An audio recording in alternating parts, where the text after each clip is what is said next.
Hello, my name is Benjamin Hart. I'm an American attorney and the managing director of Integrity Legal here in Bangkok, Thailand.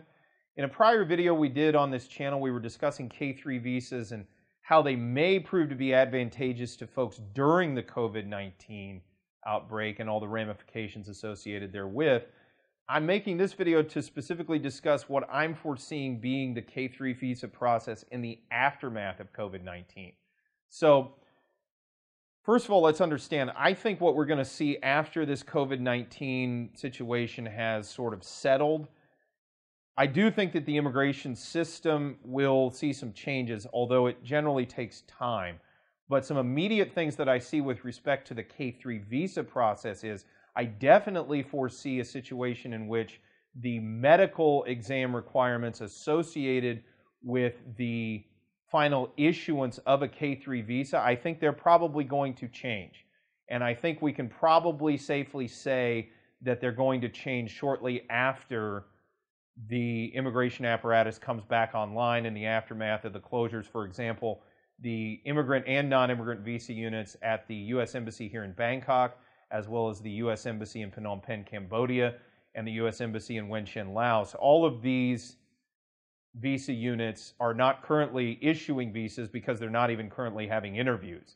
And as noted in prior videos, the Trump administration has suspended certain immigration, albeit it may not necessarily apply to certain family-based cases. The overall situation is such that immigrant spouse visas, the process for getting them issued after the immigrant visa units reopen, as well as the Trump suspension is lifted, although it remains to be seen, I think we can presume medical exams are going to change. I think it's not impossible to see a situation where they want to see a COVID-19 clearance, where folks have been tested for COVID-19 and cleared of it. Difficult to say with certainty that that will happen, but I think it may.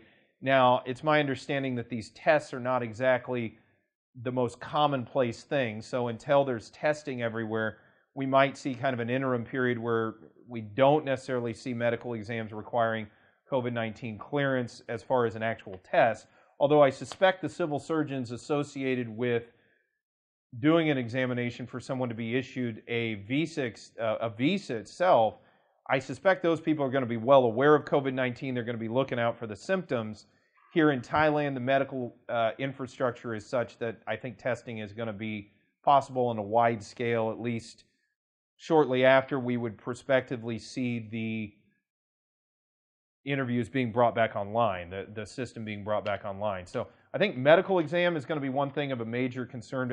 I also think K-3 visas are definitely going to come much back more in vogue after COVID-19 settles, because I think there's going to be a backlog associated with immigrant spouse visas, and those American citizens who want to bring their spouse in and in an expedited manner. The K-3 visa was created specifically under the Life Act during the Clinton administration for that purpose.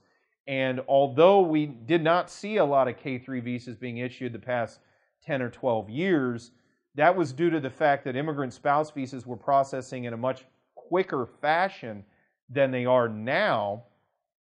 And in the aftermath of COVID-19, I think immigrant spouse visas are probably going to see adjudication processing times going up.